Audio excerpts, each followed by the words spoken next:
final death toll from the Wang Fuk Court blaze is revised upward to 168. New-term lawmakers pass non-binding motion to curb bid rigging in building renovations. And tension lingers in Iran as Tehran postpones executing protesters, and US President Donald Trump lowers rhetoric.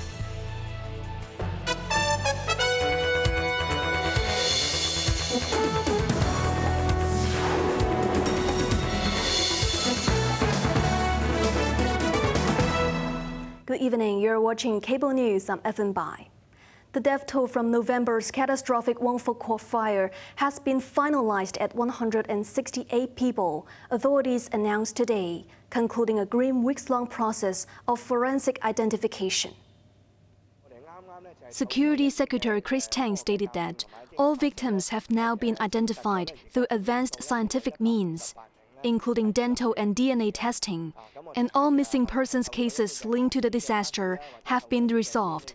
The victims include a firefighter who died during rescue operations, 2 decorators, 5 construction workers, and 10 migrant domestic helpers. Out of respect for the family's wishes, the government will not publicly release the list of names at this stage. Tang indicated that the full names will only be disclosed if a formal coroner's inquest is convened. Meanwhile, an independent judge-led committee is continuing to investigate the cause of the fire. The Legislative Council has passed a non-binding motion calling for stronger oversight of building maintenance works. One lawmaker proposed splitting the roles of engineering consultants to combat bid rigging. Secretary for Development Bernadette Lin said the government is open to studying legislation that would protect the Urban Renewal Authority's pre-qualified smart tender list from challenges. Cheryl Yuan reports. In the first members' motion of the year, Roundtable lawmaker Mark Chong called on the government to carry out a comprehensive overhaul of building maintenance regulations and procedures, including separating the functions of engineering consultants.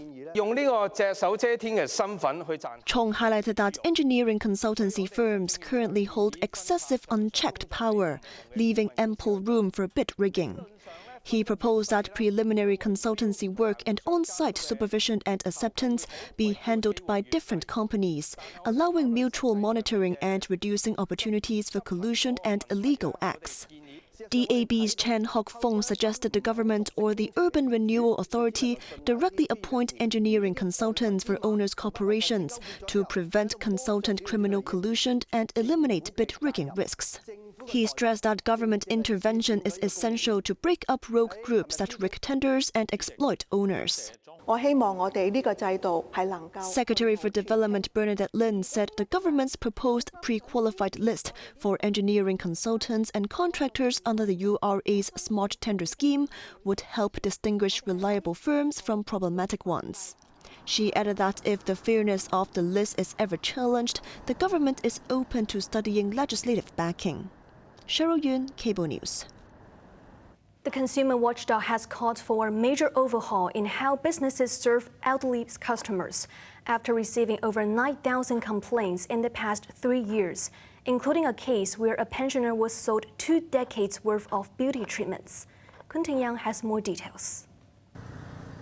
As businesses eagerly tap into the spending power of Hong Kong's silver population, a service paradox has emerged.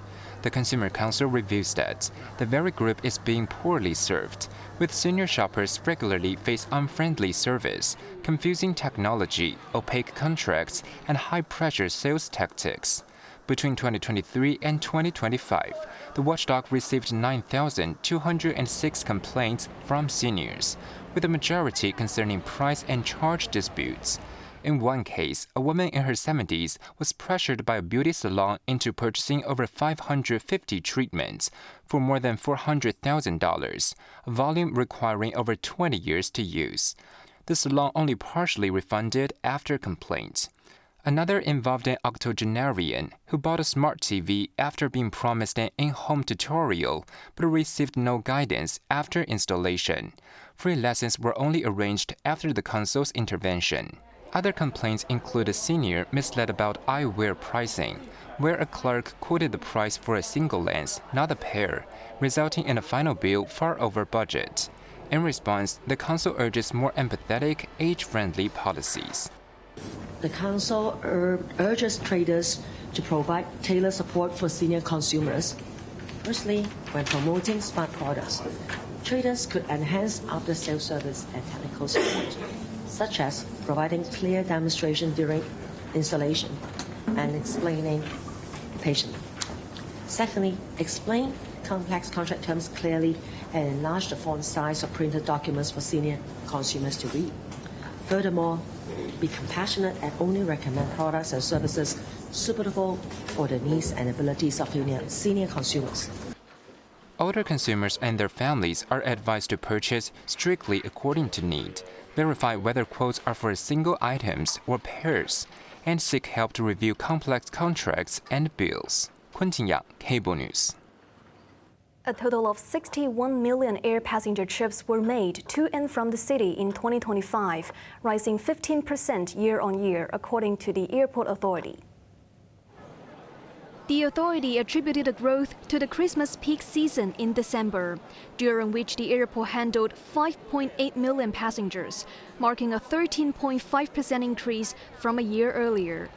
The number of visitors transiting through Hong Kong also recorded double-digit growth during the month, with the most notable increases on routes to and from the mainland, Southeast Asia and North America. For the full year, flight movements exceeded 390,000, up 8.7% year-on-year. Annual cargo throughput also increased 2.7% to 5.07 million tons. Exports and transshipments both rose in December, with the latter up 18%. Iran continues to experience intense protests and a lethal crackdown, with estimated fatalities reaching 2,500. The crisis is marked by stark contradictions, as US President Donald Trump claims very important sources have assured him executions have halted, while Iran's judiciary chief simultaneously demands accelerated trials and hangings to quell dissent. Kun Tingyang tells us more. Abroad, Iranian expatriates are rallying against the Khamenei regime, while domestically, state-organized demonstrations have replaced anti-government protests. Beneath the facade of de-escalation, conservative estimates report roughly 2,500 civilian and protester deaths, while some suggest it has already reached 12,000 to 15,000.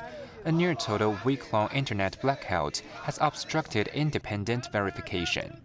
Meanwhile, at least 18,470 people have been arrested, with many ringleaders of riots facing death sentences. Nevertheless, Trump insists he received assurances that the killing has stopped. We have been informed by very important sources on the other side, and they've said the killing has stopped and the executions won't take place. The claims directly contradict Iranian judiciary's earlier calls for swift trials and executions of detainees. Iran's Foreign Minister Abbas Araghchi denied plans for hangings, calling such reports a misinformation campaign, but also blamed foreign terrorist elements for the violence. The heightened tensions briefly shut Iranian airspace, barring commercial flights for over 4 hours early Thursday morning.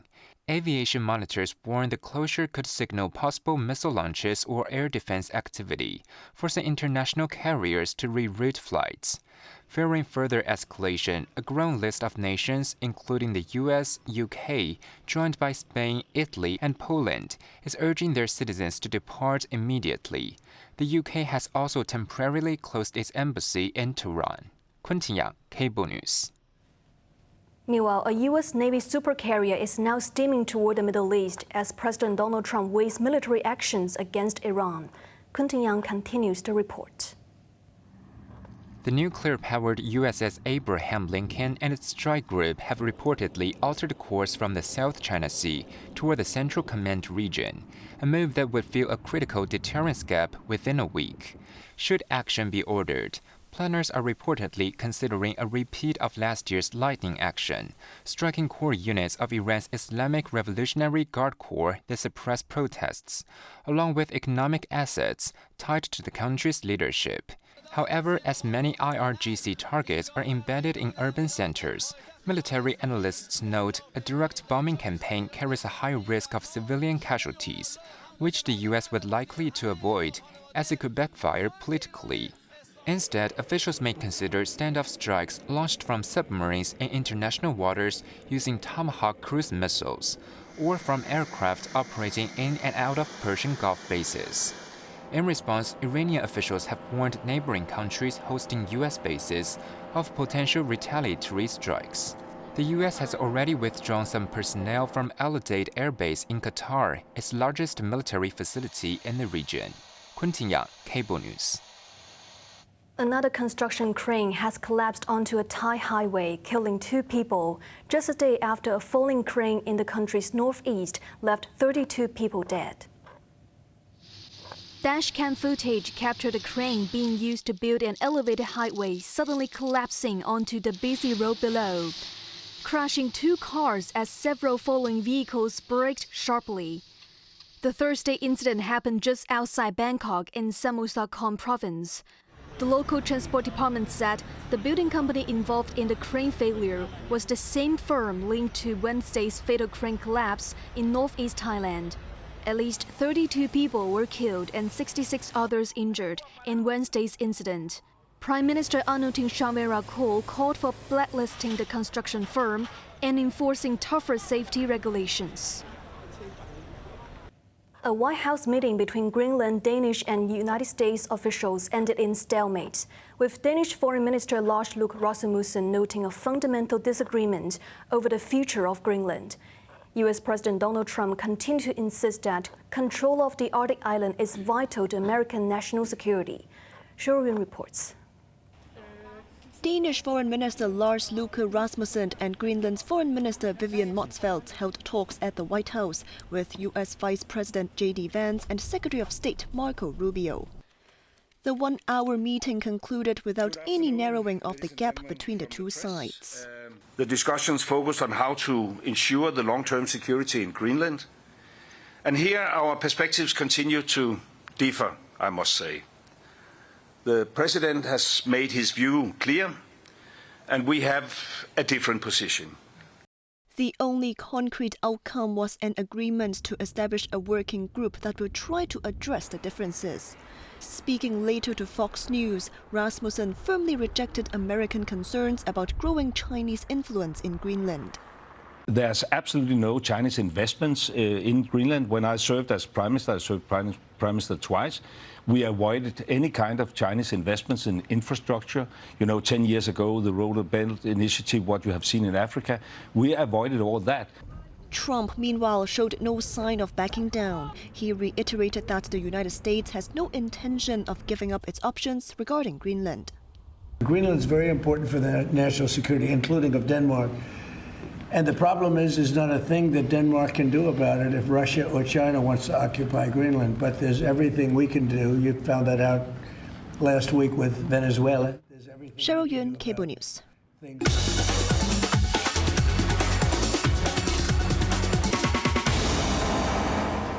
Mainland Central Bank has stepped up monetary easing, lowering a raft of policy interest rates by 0.25 percentage points as it tries to shore up growth at the start of 2026. Bess Leung reports. The People's Bank of China said the cuts are designed to channel cheaper funding to the real economy and ease financing pressure on businesses, with a 25 basis points reduction on all structural monetary policy tools, including key relending and rediscount facilities, effective next Monday. The 1-year relending rate will fall from 1.5% to 1.25%, with similar reductions across other maturities to encourage banks to lend more to priority sectors such as technology and small firms. The move follows earlier signals from the central bank that it would combine interest rate cuts with lower reserve requirement ratios this year to keep liquidity ample. Zhou Lan, Deputy Governor of PBOC, said there is still room for further easing, helped by a stable yuan and narrowing pressure on banks' profit margins. Bess Leung, Cable News. Now let's take a look at the stock market. The Hang Seng Index ended the day down 76 points. Top active stocks of the day, Tencent was down $11, Tracker Fund was down 8 cents. SMIC was up $1.40, Xiaomi was up 8 cents. Foreign exchange against the Hong Kong dollar, Canadian dollar 5.61, Australian dollar 5.22. On to the weather now. Mainly fine. Visibility will be relatively low in some areas tonight and at first tomorrow. It will be dry during the day. Temperatures range between 17 and 24 degrees. That's our news tonight. I'm Levin Bai. Thank you for watching and good night.